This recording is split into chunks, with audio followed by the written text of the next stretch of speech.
Bendiciones y bienvenidos, amado pueblo de Dios, familia MJPV. Estamos listos un día más para juntos comenzar nuestro tiempo devocional.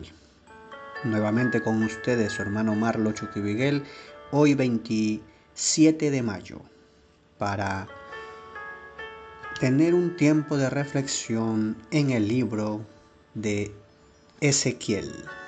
Libro del profeta Ezequiel con el tema Dios lejos, Dios cerca. Hoy en día, a menudo damos por sentado cómo son o deben ser los edificios de nuestra iglesia. Tenemos claro que algunas iglesias tienen diferentes compartimientos, algunas tienen incluso una cocina, despachos. Hay otras que se centran más en aulas de formación, hay otras que le dan prioridad al espacio de celebración del culto. Sin embargo, en los tiempos del profeta Ezequiel, el templo era un gran problema. No había esa libertad, porque el templo de alguna manera sirvió como morada terrenal de Dios. El templo representaba la presencia de Dios entre su pueblo. Sin embargo, debido a la desobediencia, debido a la idolatría del pueblo, Dios quita su gloria del templo. Y el profeta Ezequiel nos va a contar todo el desarrollo de esta parte de la historia del pueblo de Israel. Sin embargo, más adelante, digamos hacia el capítulo 40-48, el profeta ve una visión de la gloria de Dios que regresa al templo. Y esto significa que la presencia duradera de Dios vuelve con su pueblo y es una promesa de renovación espiritual. Un tiempo en el que Dios ya no estará más lejos de la gente. Al contrario, estará cercano y será un Dios personal. Por cultura hemos venido asistiendo a iglesias donde la adoración significa una oración sin ensayo, donde la música contemporánea reina y de alguna manera hay iglesias que te dicen que seas tú mismo, ¿cierto? A la hora incluso de vestir. No es nuestro caso como tal. Si bien es cierto, nosotros tenemos libertad en Cristo, tenemos también el Espíritu Santo, el cual nos da conciencia de que hay cierto tipo de vestimenta que no podemos traer. Un ejemplo, venir a la iglesia en chanclas y una bermuda, que es el pantalón corto, digamos que sería irreverente, pero no por el contexto en el que estamos, sino porque de alguna manera la formalidad y el estar bien con uno mismo manifiesta cómo está nuestra relación con Dios. Sin duda hay gente que viste sus mejores galas el domingo, pero lejos algunos de ellos de alardear vestimenta, muchos lo hacen por reflejar de alguna manera su relación con Dios.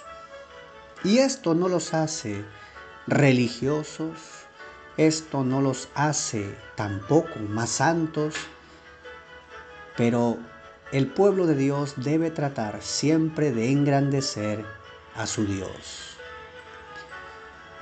Cuando asistimos a lugares donde todo es mucho más ritualista, Sin duda muchos clichés vienen a nuestra mente y todos ellos desaprobatorios. Pero no nos centremos en esto. Lo que tratamos de decir es que la adoración centrada en la cercanía de Dios es lo que tenemos que de alguna manera resolver y alcanzar. La adoración, digamos que tiene que estar centrada en la persona de Cristo. El libro de Josué nos va a dar incluso un poco más de luz acerca de este tema. La narración de Josué relata que durante la conquista de la tierra prometida, Dios estuvo muy cercano a Josué. Recordemos esa petición muy conocida: Josué, sé fuerte, sé valiente.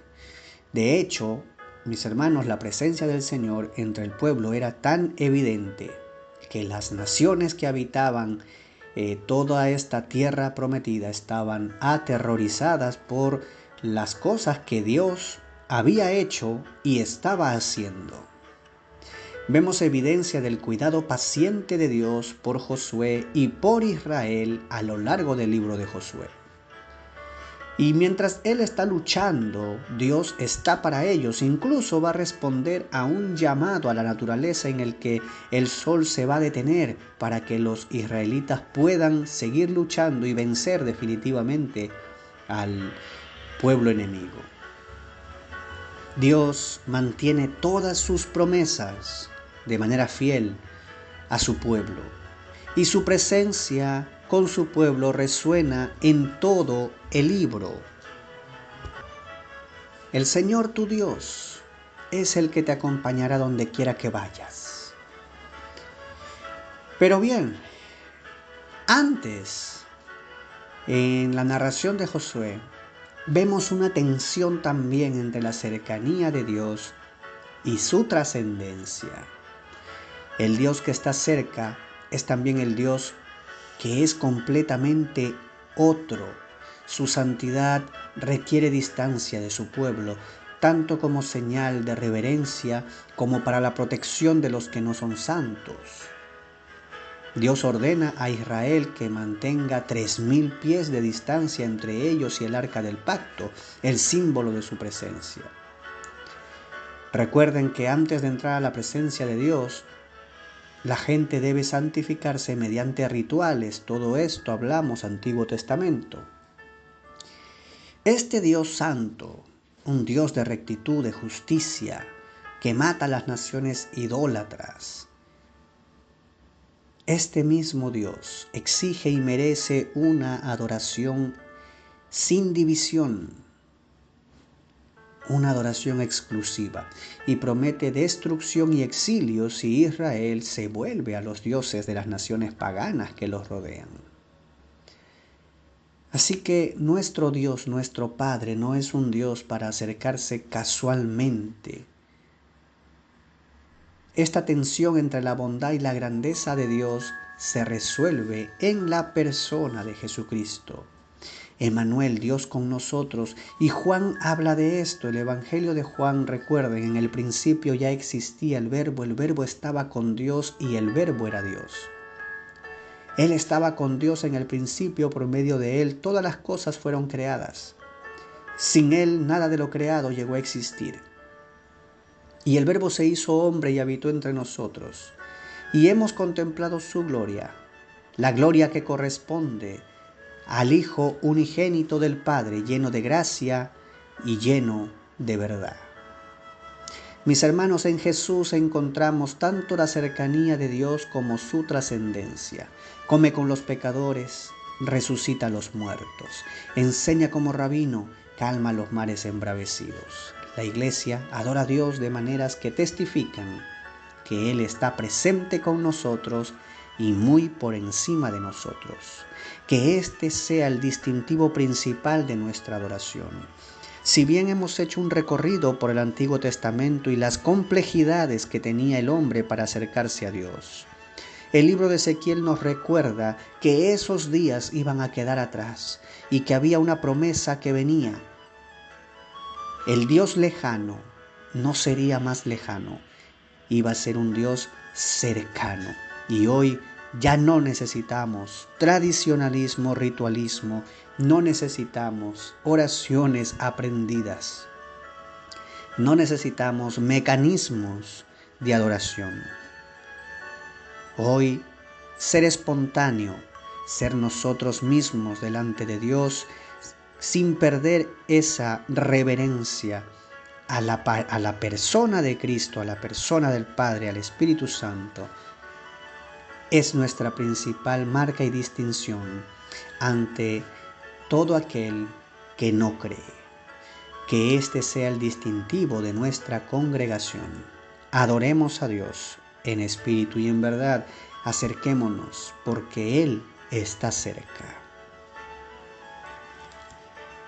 Padre, yo quiero darte gracias porque sin merecerlo, Señor, nos has acercado. Somos una generación privilegiada porque lejos de la tradición y del ritualismo nos has llamado a ser espontáneos, a ser genuinos, reales delante de ti. Por eso nuestras oraciones nunca se van a repetir, Señor, una a otra, aunque digamos palabras parecidas, pero nuestras emociones, nuestro raciocinio, nuestro corazón va apuntando, Señor, hacia esa sintonía contigo, porque sabemos que eres un Dios cercano, eres un Dios personal y diferente con cada uno de nosotros, y nos hablas en tu lenguaje a tu manera, como solo tú prefieres. Por eso en este tiempo te pedimos que nos ayudes a seguir conociéndote, a seguir creciendo en la verdad de tu palabra, a acercarnos cada día con la verdad que tú nos pides. Porque no nos pides oro ni plata, Señor, tú nos pides nuestro corazón. En el nombre poderoso de Jesús. Bendice a cada oyente, bendice a cada hermano, Señor, que en esta hora está recibiendo este tiempo de reflexión y que esta palabra afirme en el corazón de frutos al 100 por 1. En el nombre de Jesús. Amén. Hasta aquí, mis hermanos, nuestro tiempo devocional. Mañana continuamos. Dios delante. Muchas bendiciones.